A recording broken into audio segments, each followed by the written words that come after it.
Hi friends, ఎలా ఉన్నారు? ఈరోజు మనకు ఒక కొత్త వీడియో అయితే మీ ముందుకు రావడం అయితే జరిగిందనమాట.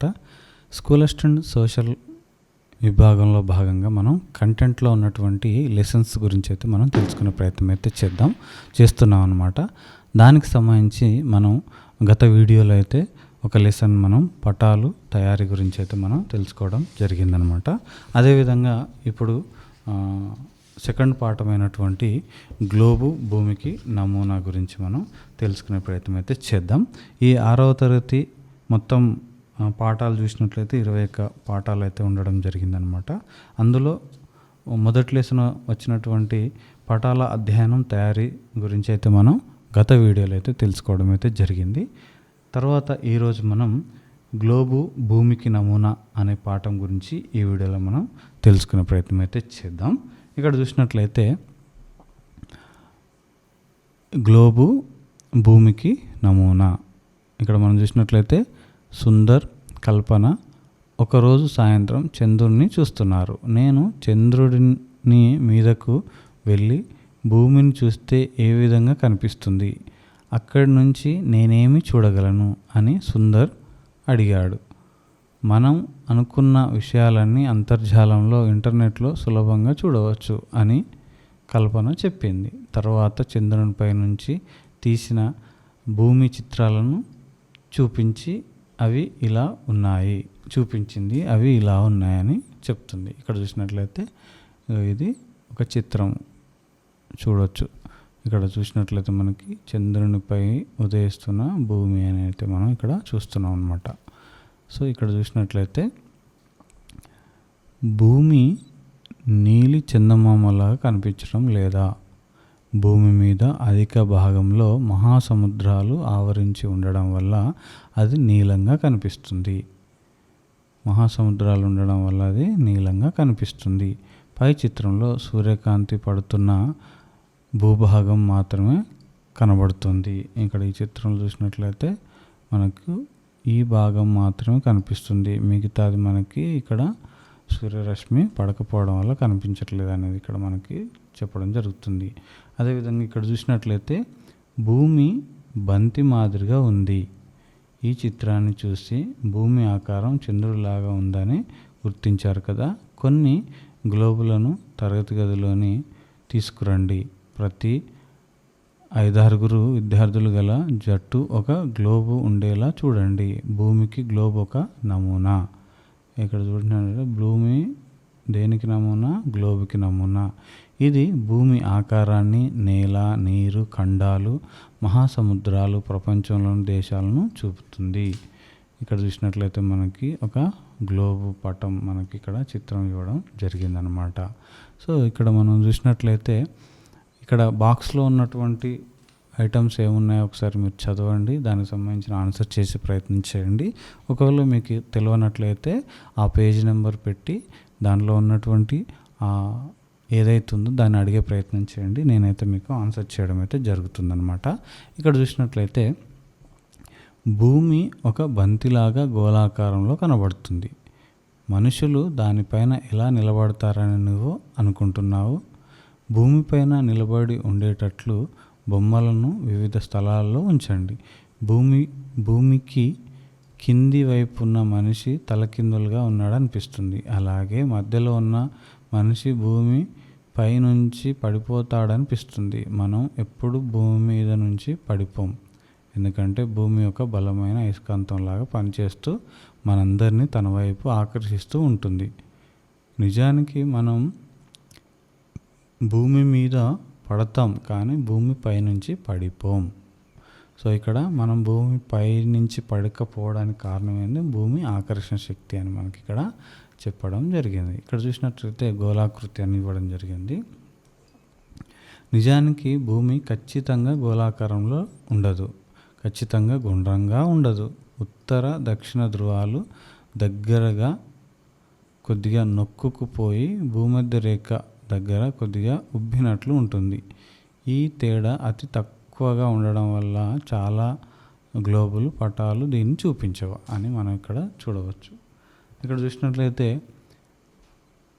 భూమి ఆకృతికి సంబంధించిన మరొక ఆసక్తికరమైన విషయం ఏమిటంటే ఒక స్థానం నుంచి ఒకే దశలో వెనుదిరగకుండా మనం ప్రయాణం చేయడం మొదలు పెడితే తిరిగి అదే స్థానానికి చేరుతాం. దీన్ని గ్లోబ్ మీద ప్రయత్నిద్దాం.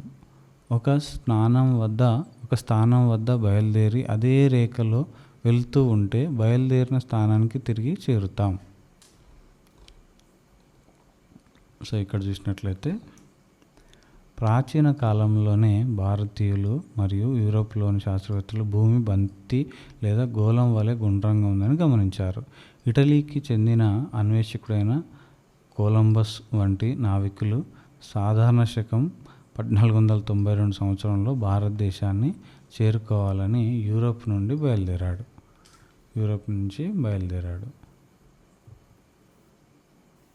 ఇక్కడ చూసినట్లయితే ఇక్కడ బాక్స్ ఐటమ్ ఏంటంటే ప్రపంచ పటం గ్లోబును తీసుకొని కొలంబస్ ఎలా ప్రయాణించి అమెరికాను చేరుకున్నాడో, ఎలా ప్రయాణించి ఉంటే ఇండియాను చేరేవాడో తెలుసుకోండి. సో ఇక్కడ మహాసముద్రాలు మరియు ఖండాలని ఇవ్వడం జరిగింది. గ్లోబును పరిశీలించినప్పుడు ఈ భూమి ఉపరితలంలో అధిక భాగం సముద్రాల నీటితో ఉందని గ్రహించారా? మీరు సముద్ర తీర ప్రాంతాలకు వెళ్ళినప్పుడు అది గమనించవచ్చు. ఇక్కడ బాక్స్ ఐటమ్ అయితే మీరు చదవండి, దానికి సంబంధించిన ఆన్సర్ చేయండి. ఒకవేళ మీకు తెలియకపోతే కామెంట్ సెక్షన్లో కామెంట్ చేసి అడిగే ప్రయత్నం చేయండి. నేనైతే వాటికి ఆన్సర్ అయితే ఇవ్వడం జరుగుతుంది. ఇక్కడ చూసినట్లయితే మహాసముద్రాలు వందల వేల కిలోమీటర్లు వ్యాపించి అంతులేని నీటితో కూడి ఉంటాయి. సముద్రాల్లో ఒకవైపు నుంచి మరొక వైపు ప్రయాణించాలంటే నౌకల ద్వారా వెళ్ళాలి. ఆ ప్రయాణం కొన్ని రోజులు లేదా నెలలు పట్టవచ్చు. ఇక్కడ చూడండి, గ్లోబును పరిశీలించండి, 5 మహాసముద్రాల పేర్లు రాయండి. మీకు తెలుసు కదా 5 మహాసముద్రాల పేర్లు ఏంటియో, అక్కడ మీరు రాసే ప్రయత్నం చేయండి. అదేవిధంగా మనం కిందికి స్క్రోల్ చేసి ఒకసారి చదివే ప్రయత్నం చేద్దాం. ఇక్కడ చూసినట్లయితే సహజంగా మనం ఈ సముద్రాల మీద జీవించలేం, మనం నేల మీద జీవిస్తాం. గ్లోబులో పెద్ద పెద్ద భూభాగాలను చూశారు కదా, అవే ఖండాలు. 7 ఖండాలు ఉంటాయి. ఆ 7 ఖండాలు ఏంటో మీరు ఇక్కడ ఒక్కొక్క ఖండం పేరు రాసే ప్రయత్నం చేయండి. మనకు మొత్తం 7 ఖండాలు అయితే ఉండడం జరుగుతుంది. సో ఇక్కడ కిందికి చూసినట్లయితే భూమి మీద ఉత్తర దక్షిణ ధృవాలు మంచుతో కప్పి ఉండటం ఆసక్తికరంగా లేదు. ఉత్తర ధ్రువంలో గడ్డ కట్టిన మహాసముద్రం, ఆర్కిటిక్ మహాసముద్రం ఉంటే మరొక విపరీతంగా కురిసిన మంచుతో నిండి ఉంటుంది. దీన్ని అంటార్కిటికా మంచు కవచం అంటారు. సో మనకి ఉత్తరం సైడ్ ఏముంటుందంట, ఉత్తర ధ్రువంలో ఆర్కిటిక్ మహాసముద్రం, అంటే ఇది గ్లోబ్ అనుకుంటే ఇది ఉత్తరం, ఇక్కడ ఆర్కిటిక్ మహాసముద్రం ఉంటుంది. అదేవిధంగా దక్షిణం అయితే ఇక్కడ ఏముంటుందంట, అంటార్కిటికా ఖండం మంచుతో కప్పబడి మంచు కవచం లాగా ఉంటుందని మనకి ఇక్కడ చెప్పడం జరిగిందనమాట.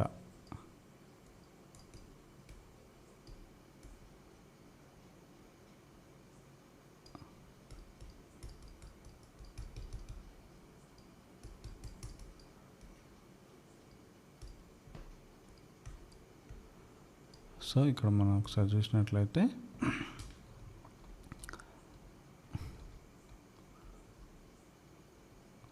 ఇక్కడ చూడండి, ఖండాలలోని దేశాలలో అన్ని గ్రామాలు, పట్టణాలు, నగరాలు ఉంటాయి. కొండలు, లోయలు, వ్యవసాయ భూములు, గనులు, పరిశ్రమలు మొదలైన వాటిని భూమిపైన చూస్తామని ఇక్కడ మనం చూడవచ్చు. అదేవిధంగా ఇక్కడ గ్లోబు మీద గల దిక్కులు అని మనకి ఇవ్వడం జరిగింది. ఒకసారి తెలుసుకునే ప్రయత్నం చేద్దాం. ఇక్కడ చూసినట్లయితే ముందు పాఠంలో మీరు 4 దిక్కులను గురించి తెలుసుకున్నారు.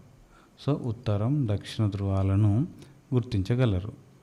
ఉత్తరాభిముఖంగా ఉంటే కుడివైపు తూర్పుని, ఎడమవైపు పడమరని తెలుసుకున్నారు. భూమి ప్రతిరోజు పడమటి నుంచి తూర్పునకు భ్రమణం చేస్తుంది. సో ఇలాంటి పాయింట్స్ వచ్చినప్పుడు మీరు నోట్ చేసుకునే ప్రయత్నం చేయండి. భ్రమణం చేస్తుంది.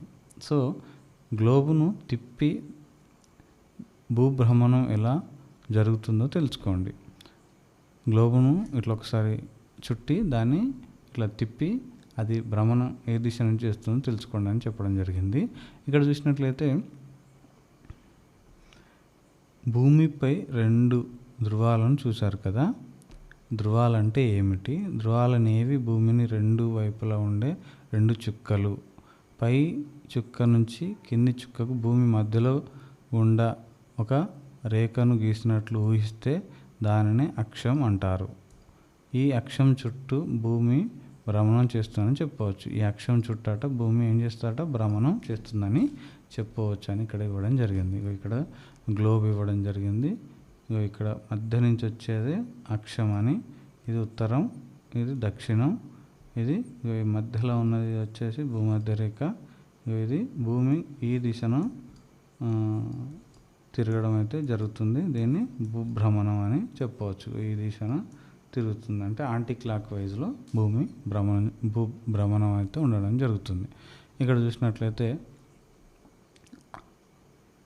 దీనిని బాగా అర్థం చేసుకోవడానికి భూమధ్య రేఖ నుంచి ధృవాల వరకు వివిధ రంగులలో 3 లేదా 4 చుక్కలను పెట్టండి. ఇప్పుడు గ్లోబును తిప్పండి, పరిశీలించండి అని ఇక్కడ ఇవ్వడం జరిగిందనమాట. సో ఆ విధంగా మీ దగ్గర గ్లోబ్ ఉంటే చేసే ప్రయత్నం చేయండి.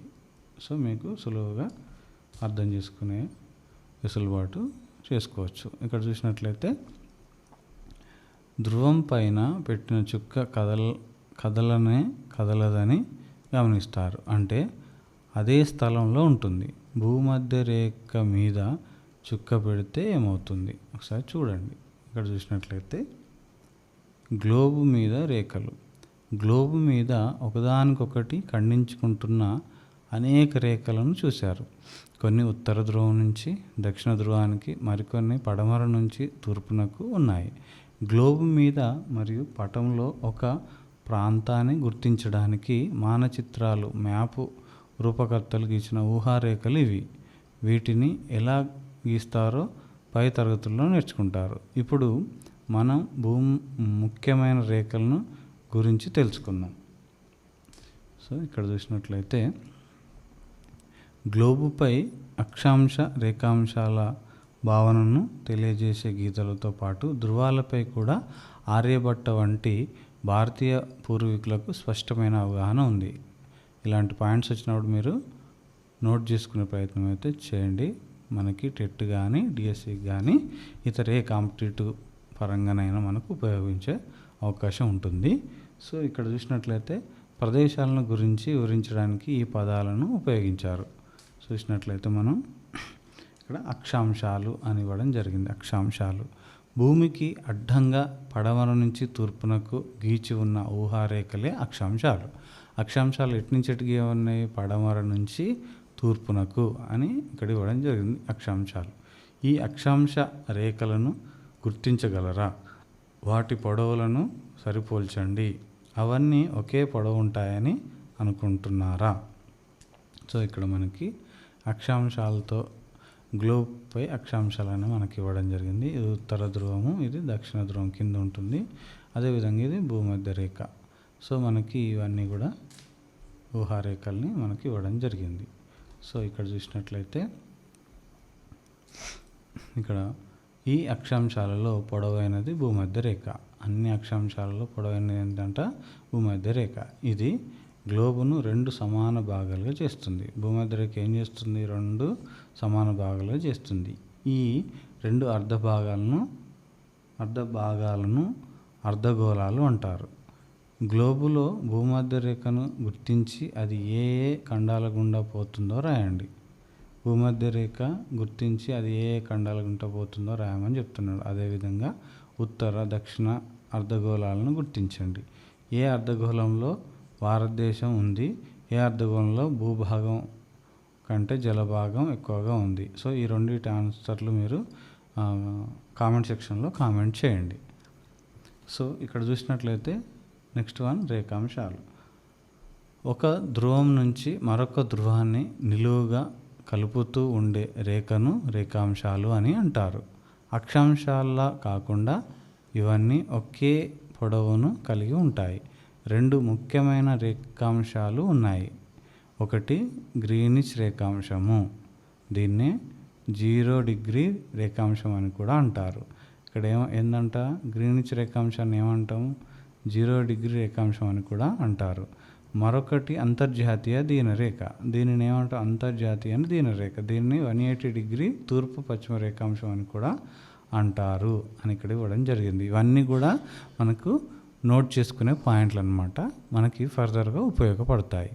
సో ఈ రేఖల ప్రాముఖ్యాన్ని గురించి మీరు ఉన్నత తరగతులలో తెలుసుకుంటారు. సో వీటి గురించి పూర్తి అవగాహన ఓన్లీ ఇక్కడ ఇంట్రడక్షన్ ఇచ్చారు. పూర్తిగా మనం నెక్స్ట్ లెసన్కి అట్లా 10th వరకు మనం వెళ్తున్న కొద్దీ వీటి గురించి బ్రాడ్గా ఇన్ఫర్మేషన్ అయితే మనకు రావడం జరుగుతుందన్నమాట. సో ఇక్కడ చూసినట్లయితే ఇవి రేఖాంశాలు. ఇక్కడ ఇది ఉత్తర ధ్రువం, ఇది వచ్చేసి దక్షిణ ధ్రువం. ఇక్కడ ఉత్తర ధ్రువం నుంచి దక్షిణ ధ్రువానికి ఇట్లా ఉండడం జరుగుతుందన్నమాట. సో ఇవన్నీ కూడా మనకి ఇక్కడ ఇది ఉత్తర ధ్రువం అని ఇక్కడ ఇచ్చారు, ఇక్కడ దక్షిణ ధ్రువం. సో ఇవి ఇక్కడికి కనెక్షన్గా ఉండడం జరుగుతుందన్నమాట. ఇది గ్లోబ్పై రేఖాంశాలను ఇవ్వడం జరిగింది. అక్షాంశాలు రేఖాంశాలు కలిసి గ్లోబును ఒక వలలాగా కప్పి ఉంచి ఒక ప్రాంతాన్ని గుర్తించడానికి ఉపయోగపడతాయి.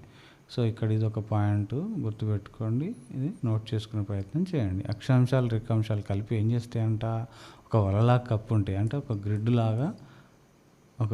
లాగా ఇట్లా కప్పి ఉంటాయి. సో దీన్ని ఒక వల లేదా గ్రిడ్ అని అంటారు.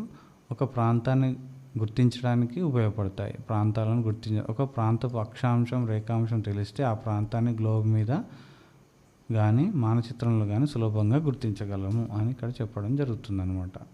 సో ఈ విధంగా ఈ పాఠం అనేది అయిపోయింది. ఇక్కడ చూసినట్లయితే కీలక పదాలు మనం చూసినట్లయితే ఈ పాఠం ప్రతి లెసన్ అయిపోయిన తర్వాత మీరు కీలక పదాలను చూడండి. ఈ లెసన్ విన్న తర్వాత మళ్ళీ మీరు ఈ కీలక పదాలని మళ్ళీ ఒకసారి ఆ లెసన్లో ఎక్కడున్నాయో గుర్తించి వాటి గురించి నోట్స్ కూడా ప్రిపేర్ చేసుకునే ప్రయత్నం అయితే చేయండి. ఫర్దర్గా మనకి ఉపయోగపడతాయి. అక్షాంశం అంటే ఏంటిది, అక్షాంశాలు ఎలా ఉంటాయి, గ్లోబ్ పైన ఎలా ఉంటాయి, ఈ ఊహారేఖలను ఎలా గీస్తారు అని మనం చూడడం జరిగింది.